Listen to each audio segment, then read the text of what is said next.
जय श्री कृष्ण। राधे राधे। सावन मास के बाद भादो मास आता है। भादो मास भगवान श्री हरि नारायण विष्णु का प्रिय महीना कहलाता है। भादो के महीने में आने वाली अमावस्या का सनातन धर्म में बहुत ही महत्व है। इस दिन कुछ उपाय करने से पितृ खुश होते हैं और जीवन की सभी परेशानियां दूर होती हैं। साथ ही भगवान श्री हरि नारायण विष्णु की पूरे विधि विधान से पूजा अर्चना करने से माता लक्ष्मी की विशेष कृपा प्राप्त होती है और हमारे घर में धन धान्य की बरकत होती है। साथ ही मान्यता है कि इस दिन पीपल के वृक्ष की जड़ में जल अर्पित करने से हमारे पूर्वजों की आत्मा तृप्त होती है और उनको मोक्ष की प्राप्ति होती है। तो आइए जानते हैं कि इस साल भाद्रपद अमावस्या कब है और इसका क्या महत्व है। हर साल भाद्रपद महीने के कृष्ण पक्ष की आखिरी तिथि अमावस्या का सनातन धर्म में काफी महत्व है। ये अमावस्या पितरों को खुश करने वाली मानी जाती है। पवित्र नदी में स्नान करके इस दिन पितरों का तर्पण और उनके लिए दान करने से पितृदोष से मुक्ति मिलती है और उनकी कृपा बरसती है। भादो की अमावस्या को कुशोत्पाटिनी अमावस्या और कुशग्रहणी अमावस्या के नाम से भी जाना जाता है। इस साल भादो माह की अमावस्या 14 दिसंबर को है। गुरुवार के दिन सुबह अमावस्या की तिथि शुरू हो जाएगी। इस दिन स्नान, दान, श्राद्ध कर्म के अलावा माँ दुर्गा की भी पूजा की जाती है। मान्यता है कि भादों की अमावस्या के दिन पूजा करने से किसी भी व्यक्ति के जीवन में काल सर्प दोष दूर होता है। इस दिन कुशा इकट्ठा करने की भी मान्यता है। माना जाता है कि साल भर इस कुशा का धार्मिक कार्यों में प्रयोग करने से सभी मांगलिक कार्य सफल होते हैं और पूर्वजों का आशीर्वाद मिलता है। साथ ही शक्ति यानी माँ दुर्गा की पूजा करने से महिलाओं को अखंड सौभाग्य का वरदान मिलता है। सुबह जल्दी उठकर पवित्र नदी में स्नान करें। स्नान के बाद सूर्य देव को अर्घ्य दें। इसके बाद बहते हुए जल में तिल प्रवाहित करें। पितरों की शांति के लिए गंगा तट पर या किसी भी पवित्र नदी के तट पर पिंडदान करें। पिंडदान के बाद दान दक्षिणा दें। इस दिन शाम को पीपल के पेड़ के नीचे सरसों के तेल का दीपक जलाएं। इस दिन पिंडदान करें और पितरों का श्राद्ध कर्म करें। इस दिन ब्राह्मण को भोजन कराएं। गरीब और जरूरतमंदों को दान करें। आइए अब सुनते हैं पितृपक्ष में सुनी जाने वाली पितरों की कथा।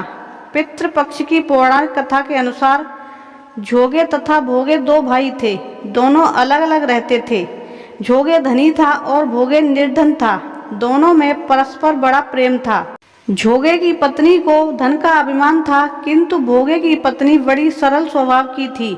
पितृपक्ष आने पर जोगे की पत्नी ने उससे पितरों का श्राद्ध करने के लिए कहा तो जोगे इसे व्यर्थ का कार्य समझकर टालने की चेष्टा करने लगा, किंतु उसकी पत्नी समझदार थी कि यदि ऐसा नहीं करेंगे तो लोग बातें बनाएंगे। फिर उसे अपने मायके वालों को दावत पर बुलाने और अपनी शान दिखाने का यह उचित अवसर लगा।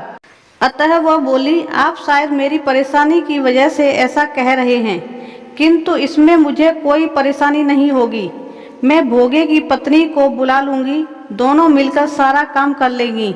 फिर उसने जोगे को अपने पीहर न्योता देने के लिए भेज दिया।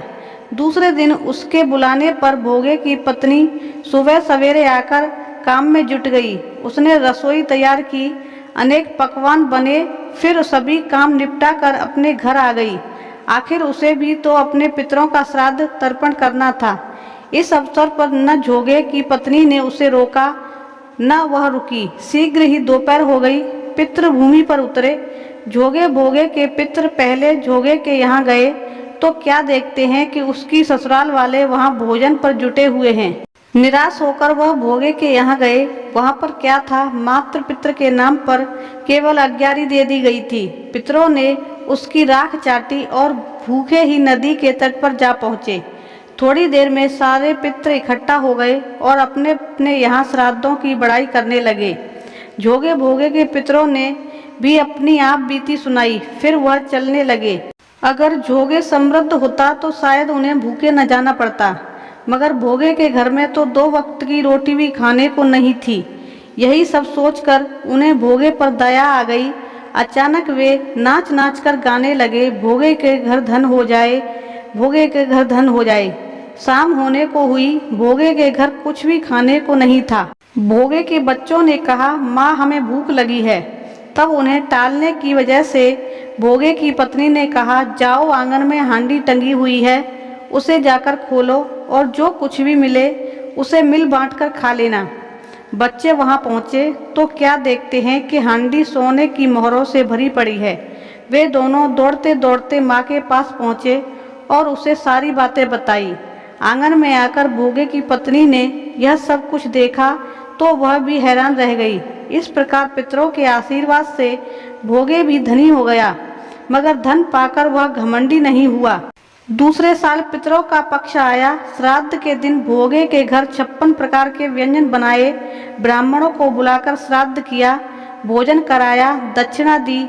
जेठ जिठानी को सोने चांदी के बर्तनों में भोजन करवाया। इससे पितृ बड़े खुश हुए, प्रसन्न हुए और तृप्त होकर मोक्ष गति को प्राप्त हुए। पितृ अत्यंत दयालु तथा कृपालु होते हैं। वह अपने पुत्र पौत्रों से पिंडदान तर्पण की आकांक्षा भी इसलिए रखते हैं ताकि उन्हें मन भरकर आशीर्वाद दे सकें। श्राद्ध तर्पण से पितरों को संतुष्टि मिलती है। पितृ बड़ा प्रसन्न होकर संतान सुख, धन धान्य, विद्या सुख, राज्य सुख, योग, कीर्ति, पुष्टि, शक्ति, स्वर्ग तथा मोक्ष सब प्रदान करते हैं। लेकिन वह इतने नाजुक होते हैं कि छोटी सी गलती उन्हें आहत कर देती है। वे अपनी उपेक्षा से रूठ जाते हैं।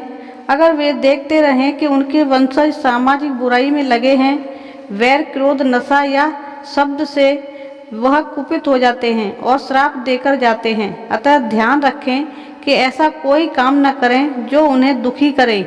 आइए अब सुनते हैं अमावस्या व्रत की कथा। एक नगर में एक गरीब ब्राह्मण परिवार रहता था। उनके घर में एक छोटी बेटी थी। वह बहुत ही सुंदर थी, लेकिन उसका विवाह नहीं हो रहा था। एक दिन एक साधु उसके घर आए और उस लड़की की सेवा से प्रसन्न हुए और उसका हाथ देखकर उन्होंने बताया कि इसके हाथ में विवाह की रेखा नहीं है। साधु ने बताया कि एक गांव में सोना धोबिन है।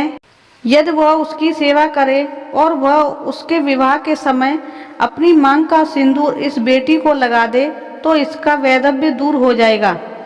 ब्राह्मण पिता ने बेटी को उस धोबिन की सेवा करने को कहा। पिता के कहे अनुसार वह लड़की रोज सुबह सोना धोबिन के घर जाती और उसके घर की साफ सफाई कर पूरा काम करके वापस आ जाती थी। सोना धोबिन ने अपनी बहू से कहा, आजकल तुम बहुत जल्दी घर का काम कर लेती हो, पता ही नहीं चलता कि कब तुम सुबह जल्दी उठकर काम कर लेती हो। तब उसने कहा कि वह कोई काम नहीं करती, पता नहीं यह कौन सारा काम करता है। अगले दिन से सास बहू निगरानी करने लगी। काफी दिनों बाद सोना धोबिन ने उस कन्या को पकड़ लिया और उसे पूछा कि तुम इतने दिनों से मेरे घर का काम क्यों कर रही हो। तब उसने सोना धोबिन को सारी बातें बताई। सोना धोबिन तैयार हो गई। उसने जैसे ही उस कन्या की मांग में अपनी मांग का सिंदूर लगाया, वैसे ही उसके पति की मृत्यु हो गई। वह काफी दिनों से बीमार था।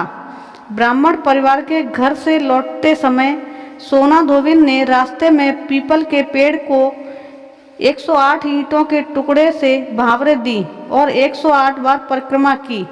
उसके बाद पानी पिया। उस दिन सुबह से ही वह निराहार और बिना जल पिए थी। पीपल की परिक्रमा करते हुए उसका पति जीवित हो गया। उस दिन अमावस्या थी। धार्मिक मान्यताओं के अनुसार जो महिला अमावस्या को भांवरे देने की परंपरा शुरू करती है और वह हर अमावस्या को भांवरे देती है, उसके सुख सौभाग्य में वृद्धि होती है। साथ ही भगवान विष्णु तथा पितरों की विशेष कृपा प्राप्त होती है।